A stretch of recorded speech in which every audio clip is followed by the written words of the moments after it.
I'm working on the upper control arms. I'm removing the ball joint.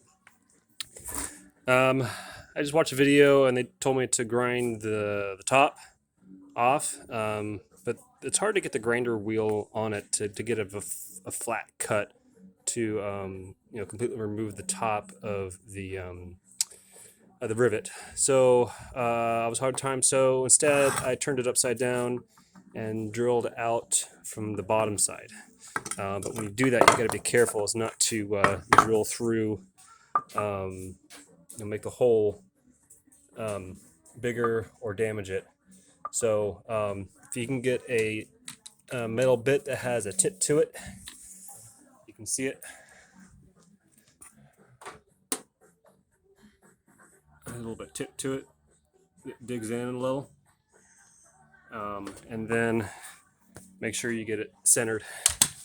And that way all you need to do is just dig down into it just a little bit, and then get your chisel and knock out the rest of the top of it, and it came right out.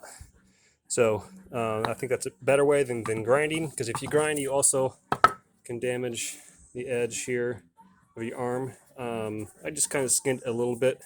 The paint will cover that up, no big deal. And then for this one, I didn't pull all the way out yet. It's here. So it's clean on top.